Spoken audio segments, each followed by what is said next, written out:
Welcome back, YouTube. Welcome back, YouTube. I am super excited because I just finished my build for my backwater creek slash small rivers, small lakes type of fishing build or whatever.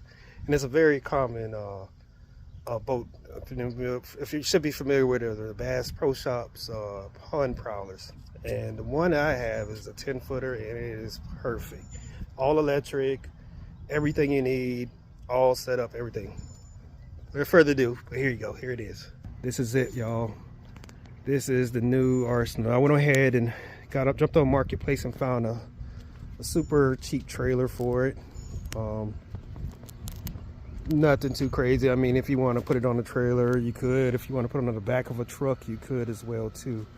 But for long hauls, it's probably the best route for me would be to put it on a trailer. Okay, I got it on some wooden 2x6s.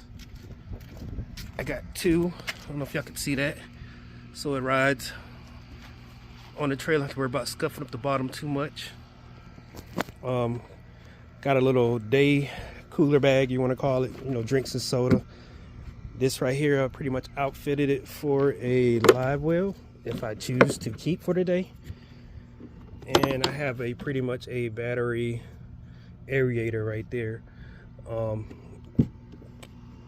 These pond prowlers, they come with a 3-hole electrical system. So if you hook up your battery in the back, they have a wire that comes through, and you can feed the front portion of the boat with however you do it. Right now I have it just rigged up to a fish finder, which I do have the Eagle 9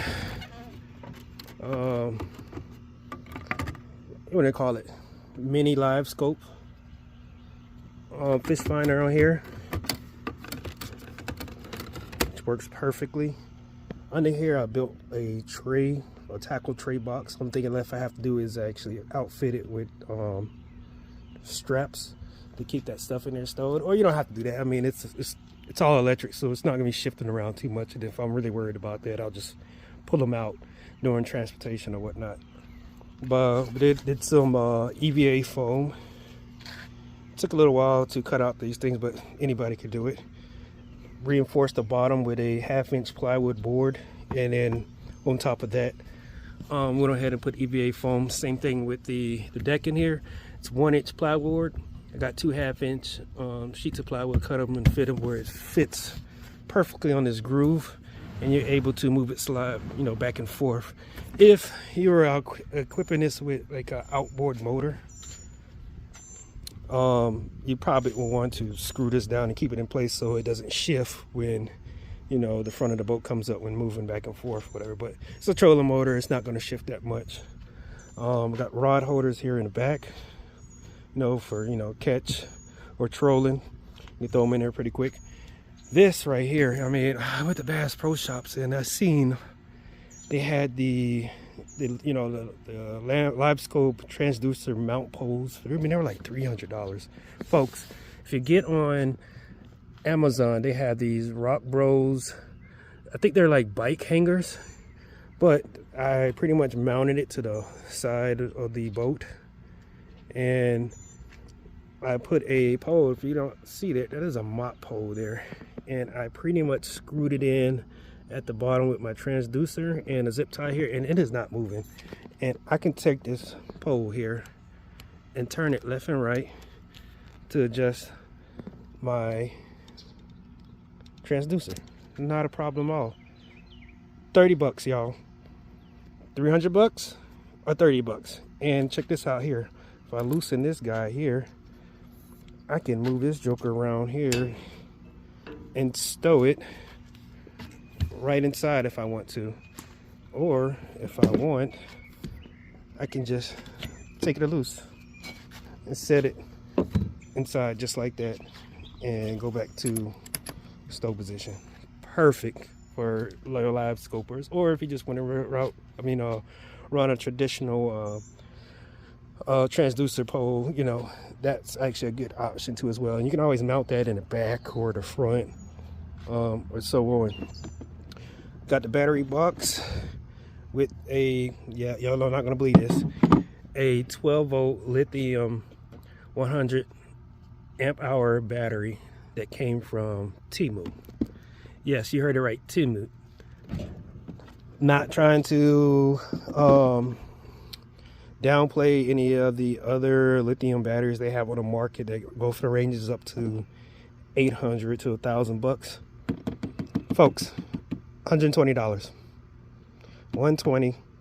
Waited about 10 days, it came in, runs perfect. I've powered all day on the lake with it, not an issue. Temu. All right, I think it's one of those things where they rebrand the battery and so on, change the plastics of it, and then sell it to you at a higher price when all of the factories make the exact same battery. Yeah, no issues with it at all. I'm running a 40-pound tiller hand trolling motor. I don't know if y'all can see that. On the back, of course, it's going to go down and you know, the water a little bit better, but that's what I'm running on the back. Here, the boat docks that we have here usually have like a steep angle.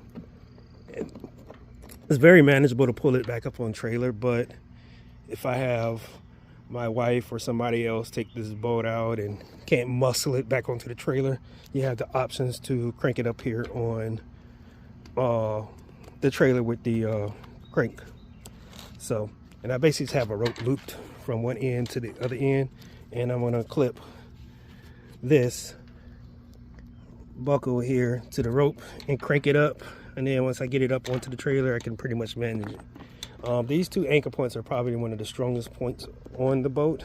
I wouldn't advise to crank it from these here. I kind of use these just to kind of anchor it down to the trailer.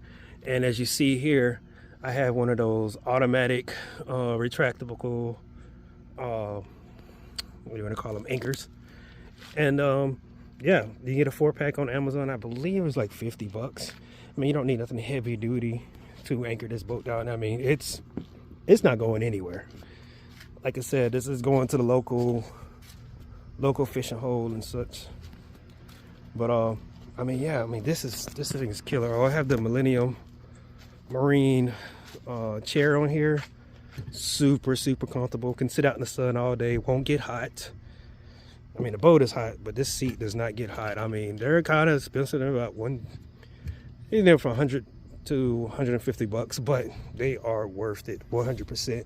Then you got the traditional pedestal pole. I wouldn't go with the small cylinder type pole because, you know, this is sitting on a piece of, you know, wood, so it holds, but you want something that has a little bit more surface area on it. And then of course I have the spinning seat mount on there as well. But I mean, come on folks, this is perfect for fishing. Oh yeah, also too, you know, it holds rods very well on the side. So at the minimum, you know, I'm not gonna put one there because I'm clumsy and I trip over stuff, but if you get a rope, and not a rope or some type of strap to go from here to here, that'll hold your poles in place. And I have 3 bait casters here. Smallest is 7 foot, longest is a 7'3", and look, and that's 3. I probably could put 4 and maybe put 1 or 2, one going through here and one going through there. I mean, it's up to you, but I mean, come on folks. Under here, under the seat right now, I have the PDF in here, you know, mounts in here, have the, you know, up the creek paddle.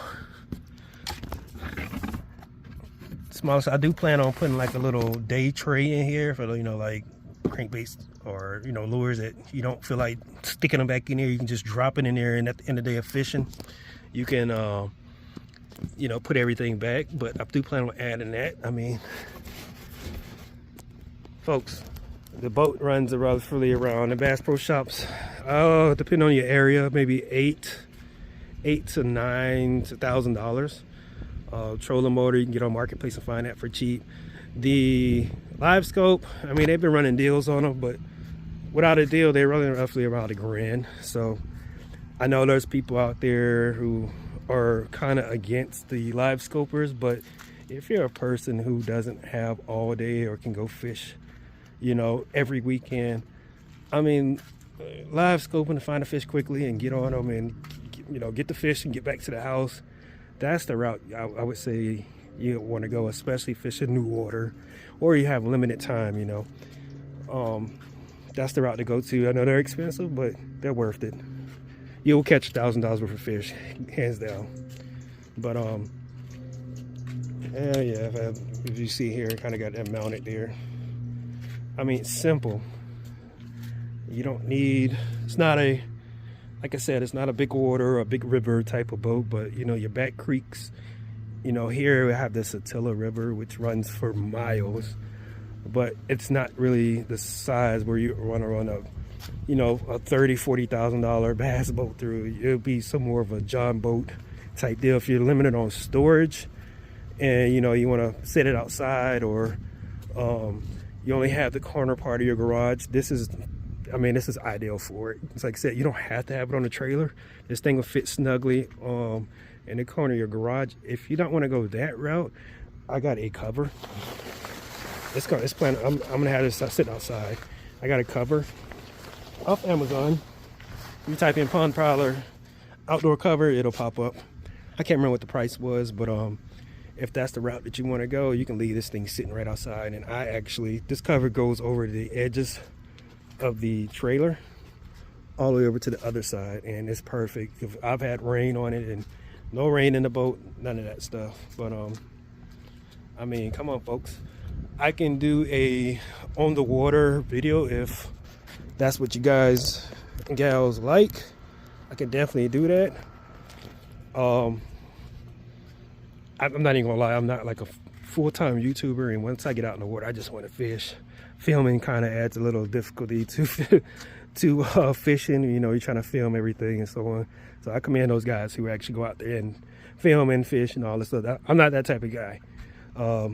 I will every now and then, but I'm really out there to have fun. So, but yeah, the cover also too came off of Amazon. If you're gonna have one of these Eagle 9 expensive fish finder, folks, go ahead and spend an extra $30, I believe it's like 30 bucks, and get something that will protect your investment. I mean, come on. It has the cover here so you can still see it in the middle of the day, and these tuck perfectly under. And right there, like I said, everything besides everything except for the fish finder, the cooler,